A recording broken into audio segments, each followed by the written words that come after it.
Bayern Munich, not the only club that has made a major decision, or it has to make a major decision. Dortmund have made a major decision already. They have decided who's going to be the next head coach, Niko Kovac. That's been confirmed now. Both Sebastian Kehl and Lars Ricken spoke to Sebastian Kehl in the mixed zone and Lars Ricken to the zone after the game against Shakhtar Donetsk, that they confirmed that Niko Kovac is going to be the club's next head coach. He takes over from Nuri Sahin or / interims coach Mike Tulberg, who is going to be still on the bench in the game against Heidenheim. Niko Kovac then officially takes charge on Sunday and then has 48 hours to sign a bunch of players, Stefan. Yeah. Yeah, it's crazy. Obviously, Kovac is an interesting appointment. He's the kind of one that seemingly they've been after from the start. The report's been going on for about 2 weeks now, I guess, or whenever Arteta got sacked. I think he was more or less the first name that was linked to the job when he got sacked, or when Sahin got sacked, and since then it's just kind of obviously grown in momentum and force. He's a really interesting appointment. I was talking about this on social media, and I must admit I'm not entirely blown away by it. I don't find it an entirely inspiring appointment. I think it kind of underlines the limitations that Dortmund impose on themselves when they look at sign head coaches, i.e. they must speak German, they must have some sort of Bundesliga background, they must have a degree of humility, shall we say, rather than, unrivaled ambition, because the ones that do have too much ambition don't tend to rub shoulders too well with the Dortmund hierarchy. So I guess Kovac kind of fits all those boxes, or ticks all those boxes, if you will, in a sense. But the thing that I really struggle with here, and this is my point on social media, is I'm not sure if Niko Kovac needs Dortmund more or Dortmund need Niko Kovac more. And I think that's a worrying state of affairs. It's not as if they've kind of swooped in and picked up an exciting young head coach who's on the ascendancy, and they thought, gosh, it'd be great if we could get this guy here for 3-4 years before he heads off to Real Madrid or, Manchester City, wherever else, a la, Sebastian Hoeneß or Julian Nagelsmann or Thomas Tuchel once upon a time. They've picked up a guy who's been trying to find a job in the Bundesliga for quite some time. And he's got a pretty average record in the Bundesliga. Yes, he did well at Frankfurt, but then obviously at Wolfsburg didn't quite work out, at Monaco didn't work out, and obviously he was sacked at Bayern Munich in his second season as well. So I guess in a regard, you could probably say that Kovac probably needs to rebuild his career and rebuild his reputation to Dortmund. And I mean, that's no bad thing, maybe it works out, maybe he clicks with the club perfectly and they go on their merry way to success in the future. But first and foremost, that's something that really stood out to me, which was a wee bit concerning, because typically when you sign a head coach and maybe needs the club as much as the club needs him, it's not the best way to start things. Anyway, putting that to one side, the other issue as well is the squad that he's inheriting. And we were talking about this before we came on air, that I was reading some quotes from Sebastian Kehl after the game last night, and he was tasked with explaining why Dortmund hadn't signed anyone, and he basically said it's because they didn't have a head coach in place yet, which to me fires off alarm bells, to be perfectly honest with you. If this was in England, yes, I'd understand that, because in England the head coach is the manager, he's the club manager. At least in the past, not so much the case now, where a lot of clubs do have the more kind of European model of sporting directors and technical directors and things. But in the past, it would be perfectly understandable if a head coach came in, you told him what was in the bank, and then he went off and signed the players that he wanted. In the modern game, these clubs have to build their squads irrespective of really who's in charge of which head coach is in charge. Now, you could make an argument that Dortmund needs to know what type of head coach they were bringing in before they could sign someone. They need to know what formation he wants to play, whether he's going to play a back five. Do they have to sign more central defenders? Is he going to play a front three? Is he going to play two wingers, etc., etc.? Does he need another number 10? Yeah, I guess you could make those arguments. But the fact that Dortmund have held off on signing anyone just because they didn't have a head coach in place seems rather farcical to me, to be honest with you. Yeah. especially when the players that they have to sign is so obvious. It's irrespective, really, of who's in charge. They need a left back, regardless of who's in charge. They probably need another central defender, regardless in charge. Probably need another number 10, regardless who's in charge. And by the way, they had no issue selling Daniel Malin, regardless of who was in charge. Maybe Niko Kovac, his plan was to use Daniel Malin as his key man.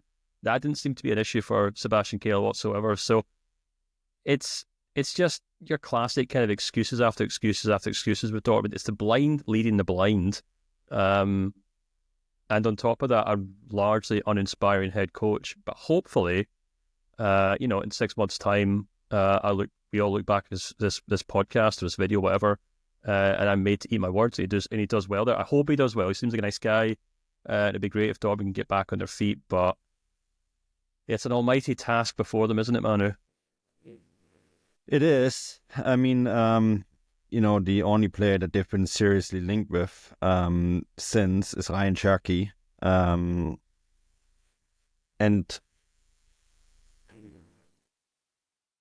I don't, as you said, I don't understand how you know for like a week that Niko Kovac is going to be your head coaching target and you don't make the signings accordingly. It's no secret how Niko Kovac's football is no secret at this point, right? And in fact, the one thing that I think Dortmund have gotten right here, and I mean, I said this before the show, I don't hate this appointment. I don't think it's very creative or imaginary, but I don't hate it. If Niko Kovac can do what he did with Eintracht Frankfurt, if that coach is still there, then this could work out. Hesitating, but it could. Ifs and buts and all that. But again, Nick, if you know that this is the coach that you're signing, then why are you waiting until Thursday, January 30th to make transfers that have to go through by Monday? Unless they have a long book and list of players that they're now going to just tick through, coaches sign. Well, Manu, I can tell you why it took so long for them to sign Niko Kovac, because they were debating and negotiating with him over the length of his contract, which in itself is a concern as well. If they only wanted to sign him up to like a 6-month deal or a 1-year deal, then that doesn't exactly suggest long-term project in mind, does it? Well, his contract now is till 2026, but yes, you're 100% right. Term was what held everything up, right? I mean, they quickly agreed on Kovac coming in, but we know that what held everything up was Dortmund said like, oh, we're going to sign you till January and till the summer, and Kovac was like, hell no. If I'm doing this, I want a little bit of security here, which I understand, but yeah, I mean, you're right, and I mean that is still underlying here, isn't it? Even though he's under contract till 2026, he ultimately has that hanging over him now, that he was supposed to be only signed until the summer. But okay, sure, that's a fair point. But even then, if you know that, and you know that you're potentially only signing an interim solution coach, right? If that is how he's regarded now, shouldn't that even spur you on more to sign players that are not be tied to the head coach who maybe is only here till the summer? Exactly. Yeah. And that's the point. It didn't make any sense. And, there's a lot of talk about Sebastian Kehl getting moved on, Mislintat getting moved on. And you can understand why, if this is the best they can offer in front of the news cameras, because they're just not acceptable answers. And I've not got much hair left, but if I was a Dortmund fan, I'd have no hair left, because I'd be pulling it out constantly whenever these guys stepped in front of a camera or stepped into a press room to answer questions, because it doesn't seem like anyone has any idea what's going on, and no one can answer any serious questions. Maybe when he gets unveiled on Sunday or Monday, I suppose it'll be, at the press conference, then you'll probably be sitting down next to Lars Ricken or Sebastian Kehl, and maybe they can answer some questions from the media. But it's worrying. I mean, I was reading in Kicker today about the players they have been linked with, and the big one is Cherky at Lyon. Now, Cherky is a player who was linked heavily to the club in the summer. The club looked to sign, but there was disagreement over whether they should sign him or not. I think, if I'm not mistaken, Niko Kovac, Nuri Sahin decided against it last minute because he didn't want him, but Sebastian Kehl did. And, this reporting kicker was saying, oh, well, now they're going to go look and sign him. That doesn't sound like Dortmund have got any new ideas or any new plans. They're just going back to the players they were going to sign in the summer. So they've not actually had to think about who do we need to sign right now to fix our problems in the here and now. They're just looking at the players that were on their shortlist almost 12 months ago and said, well, let's see if this guy's still available. So I don't know. Anyway, I'm ranting. I don't want to keep ranting about this because we've talked about this a few times on the podcast. Yeah, it'll be interesting to see how he does. I hope he does do well. In terms of that squad, there's still players that there's something he can do with it. I'm not entirely sure it's good enough for the top four, to be perfectly honest with you. But if they can get that defence working well, then they'll go a long way to getting back up the league table. Yeah, I mean, this game now against Heidenheim, Mike Tulberg's last game in charge, although I reckon Kovac is going to be in and about. I think actually one of the reasons why Kovac is not taking charge for that game is, of course, Tulberg has done the entire week's preparation. He was in charge of the Shakhtar Donetsk game. So it makes sense to keep him on the bench. But again, Kovac is probably going to be pretty busy working with the other four officials that are in charge of signing players at Borussia Dortmund. And I think that is where the main issue is. It's too many cooks in the kitchen at Dortmund, and they should probably fire all four of them and bring in one guy who's in charge of signing players and have one new CEO. But that's a story for a different day. Heidenheim, Stefan, is the only team in the Bundesliga to have never lost against Borussia Dortmund. So this is a game, in a world where they're 6 points behind the Champions League spot, they're 11th, but thankfully it's only 6 points to a Champions League spot. A really hard fought over Champions League spot you need to add. There's a top two, I think that's now cemented with Bayern and Leverkusen. Then you have Frankfurt, who are a little bit ahead of everyone else. And then you have Stuttgart. Then you have Leipzig. And then you have Dortmund trying to roll up the field. You probably have an outside chance of Mainz, with Wolfsburg. There's a lot of teams that kind of eyeing up this fourth spot. So, yeah, it's only 6 points, but there's also a bunch of teams in between Dortmund and that Champions League spot. They have to win this game. Yeah, they do. They absolutely do. I mean, in a way, it's a performance or a game rather, which they should kind of fancy their chances in. To be honest with you, I'm just double checking who Heidenheim are playing this week. In terms of actually tonight. No, they're not playing. The Conference League is done. Yeah, that's what I was double checking because I think that makes that plays a huge part in it. Because Heidenheim's season's really been torpedoed, to be honest, with these extra European games. But the fact that they don't have one this week is quite difficult.